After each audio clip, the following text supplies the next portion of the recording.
আসসালামু আলাইকুম রহমতুল্লাহি ওয়া বারাকাতুহু।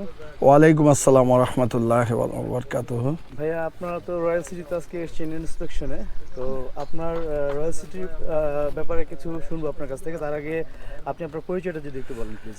আমার নাম শাহ আলম হাওলাদার, শরীয়তপুর জেলা, ভেদরগঞ্জ উপজেলা, মহিষার ইউনিয়নের মহিষার গ্রামে আমার বাড়ি। তা আমি একজন প্রবাসী, 32 বছর যাবৎ প্রবাসে আছি। এখন আমি দেশে।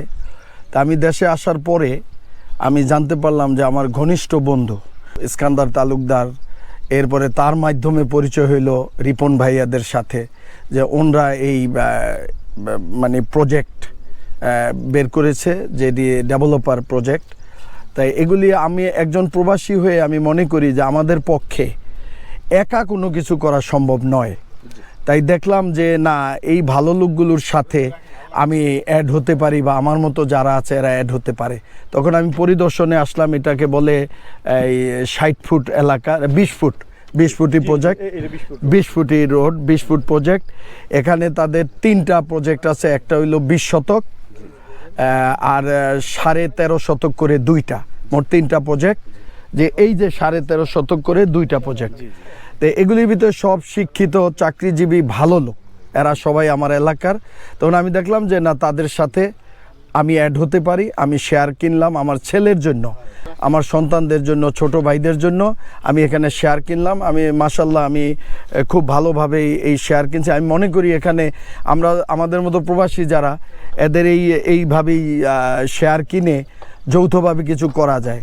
আর আমি এখানের উত্তর সফলতা দেখি আমার অভিজ্ঞতা থেকে, যে এই এলাকাটা একসময় উত্তরা ধানমন্ডির মতো উন্নত হয়ে যাবে। যেহেতু এই 20 ফুটি প্রজেক্টের সামুন্দিয়া 60 ফুট রোড, এইটা গেছে আপনার মাওয়া রোডে, জি মাওয়া রোডে যে ঠেকছে। তাই এখান থেকে প্রবাসীদের জন্য এয়ারপোর্টে যাতায়াত ফ্লাইওভার উপর দিয়ে সহজ। আর এইখানে যেহেতু সস্তায় শেয়ারগুলি বিক্রি হচ্ছে, আমি মনে করি যে আমি খুবই ভালো করছি, বা এখানে শেয়ার অনেকের কেনা দরকার যারা প্রবাসী, যাচাই বাছাই করে। আমার এলাকার আরেকটা ছোট ভাই, প্রাক্তন চেয়ারম্যান আমির সর্দারের ছেলে মুক্তার সর্দার, সে লন্ডনের সিটিজেন, সেও 2টা শেয়ার নিছে।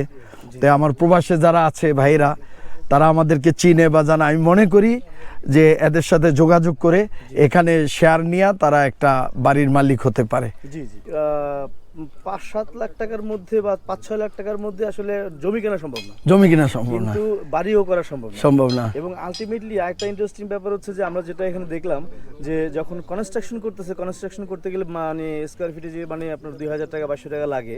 শুধু ওই কনস্ট্রাকশন ফি দিয়ে কেউ একটা কনস্ট্রাকশন করতে পারবে না যদি এককভাবে করতে যায়।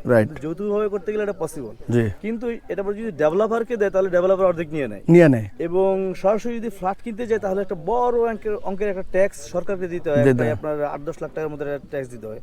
তো এইখানে এই সমস্ত ডেভেলপারের 50% নিয়ে নেওয়া বা 10 লাখ টাকা আপনার ফ্ল্যাটের কারণে ট্যাক্স দেওয়া, এই সমস্ত কিছুকে অ্যাভয়েড করে একজন জমির উদ্যোক্তা হিসেবে আসলে একটা জমির উপরে আপনার এই কনস্ট্রাকশনটা করে নিলে আলটিমেটলি দেখা যায় যে প্রায় 50%, নিয়ার অ্যাবাউট 50% কস্টের মধ্যে আপনার টোটাল জমি এবং কনস্ট্রাকশন সহ একটা ফ্ল্যাট আমরা পেয়ে যাচ্ছি। সো এই জিনিসটা যখন আপনি ভাবেন, আপনার কাছে কেমন মনে হয় যে আপনি কি পরিমাণ লাভবান হয়েছেন? এটা না, এই যে আপনি নিজেই ক্লিয়ার করে দিয়েছেন প্রশ্নের ভিতরে। যেমন ওই যে 50%, সবচেয়ে বড় কথা, ফ্ল্যাট ক্রয় করলাম অন্যের থেকে, সেখানে কিন্তু আমি ফ্ল্যাটের মালিক হইলাম, আমি ওই পুরা জমির মালিক হইলাম না। হ্যাঁ, আর ওইটা সেই ট্যাক্স, এইটা সেইটা অনেক কিছু। আর এখানে আমি জমি থেকে পুরা মালিক। আপনি কি জমির রেজিস্ট্রেশন পেয়েছেন? হ্যাঁ, আমি জমির রেজিস্ট্রেশন সাথে আমার ছেলে রাখছে, ছেলের নামেই আমি জমির রেজিস্ট্রেশনও পেয়ে গেছি সাথে। মানে যত জীবন থাকবে এটা 99 জমির মালিক আমার ছেলে, সারা জীবন ভর একদম কিয়ামতের আগ পর্যন্ত এটা আপনার।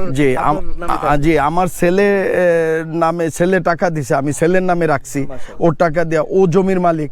1 সপ্তাহের ভিতরে আমার রেজিস্ট্রেশন দিয়ে দিছে, দলিল দিয়ে দিছে হাত।